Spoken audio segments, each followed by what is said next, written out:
Hey guys, Joe here from Wild Aquatics and Exotics. In today's video, we're going to cover everything you need to purchase to set up your first freshwater aquarium. This is the second episode in our Introduction to Freshwater Aquariums series, where we take you through a step-by-step guide to getting your first tank up and running. So if you're new here, make sure to like and subscribe so you don't miss the rest of the series.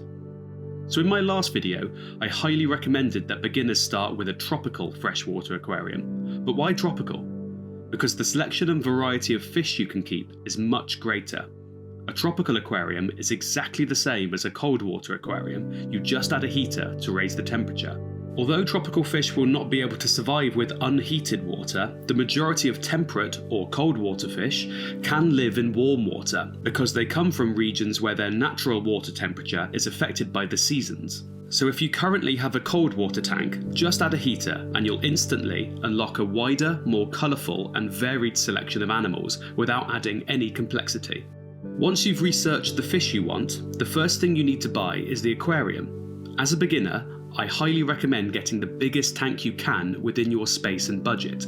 An ideal beginner tank size would be between 70 to 200 litres. Smaller tanks under 70 litres are harder to maintain and easier to overstock, whereas larger tanks over 200 litres take up more space and can be more laborious to maintain, but allow for more fish and have more stable water chemistry. Do bear in mind, 1 litre of water weighs 1 kilogram. So make sure your stand or countertop can handle the weight. Flat pack furniture is not going to be strong enough. Fortunately, many beginner tanks come as all-in-one setups with a cabinet, filter, heater and lights included, making things much easier. Your filter is one of the most important pieces of equipment in your tank. It keeps the water clean and safe for your fish. There are two main types of filters. Internal filters for smaller tanks, which sit inside the tank, and external filters for larger tanks, which are hidden inside the cabinet. All filters do 3 essential jobs. Firstly, they provide water movement, which oxygenates the water and allows the filter media to trap debris by drawing the fish waste into a sponge. These sponges and other media in the filter house beneficial bacteria. These bacteria help chemically break down fish waste to keep the water safe. Although we will speak about filters in greater detail in a later video, it's worth making sure that the filter you purchase is appropriate for the size of the aquarium.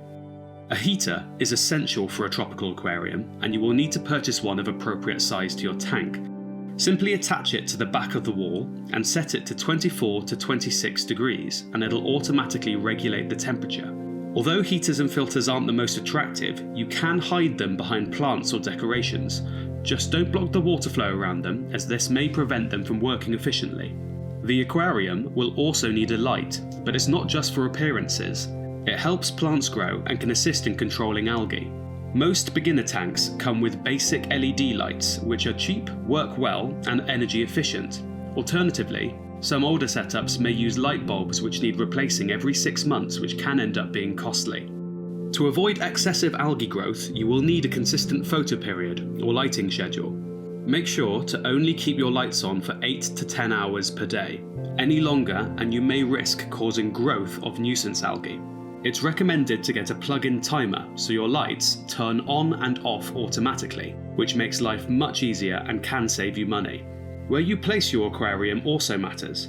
If your tank gets direct sunlight, the extra light, both in the form of greater intensity and longer duration, will cause excessive algae growth.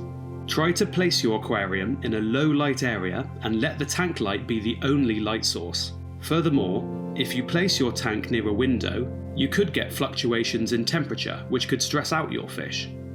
You only need 2 chemicals to keep your water safe. The first is a tap water conditioner, otherwise known as a dechlorinator. Because chlorine is directly harmful to your fish, and because we don't want to disinfect the healthy bacteria in your tank, you will have to add a tap water conditioner to the tap water prior to putting it in the aquarium.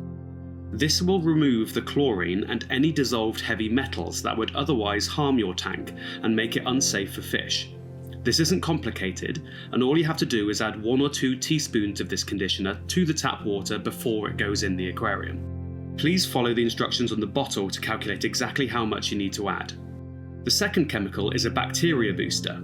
These contain strains of bacteria that are essential to keep your aquarium thriving as an ecosystem. This is added to the aquarium during the initial setup and every few weeks afterwards as a top-up. These strains of bacteria convert the waste in your tank into plant food in a process called the nitrogen cycle.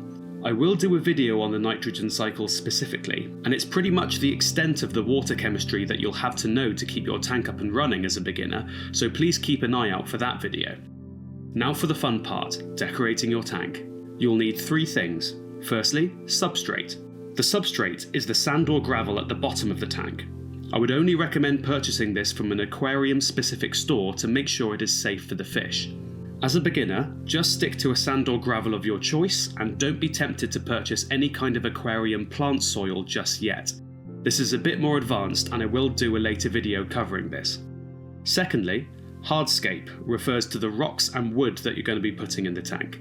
Again, only buy this from an aquarium-specific shop and don't be tempted to use any rocks or wood you might find outside. Always double check with a member of staff in the shop about the rocks or wood you're going to be putting in, as some of them can slightly affect the water chemistry or may release tannins, which can cause a browny, tea-coloured discoloration to the water, although this is perfectly natural and harmless to fish. Lastly, decorations. These are things like caves, ornaments, or plants.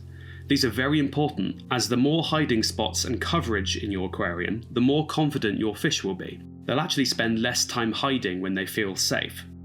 Although you don't need to have real plants, they will outcompete algae for the nutrients in the tank, and therefore the waste produced by the fish goes into plant growth and not algae growth. They also create a more natural look to the tank and provide more movement than a rigid fake plastic plant. There is of course some other cheap bits and bobs that you will need to buy, and these can include the food, which should be specific for the fish, water testing kits, sponges or algae pads to clean the glass, tubing to siphon out the water during water changes, thermometers, nets and buckets, etc.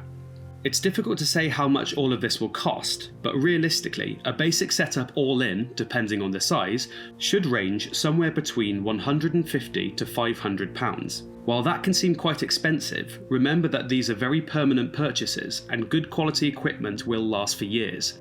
As with most things, if you buy cheap, you will buy twice. Remember, there is no such thing as an aquarium insurance policy, so you will have to invest in proper equipment to make sure that cheap equipment failures aren't the cause of your tank failing. And that's all for today's video. Next time, we're going to do a run through of some essential information you need to know before starting an aquarium. If you found this helpful, don't forget to like and subscribe for more beginner-friendly aquarium guides.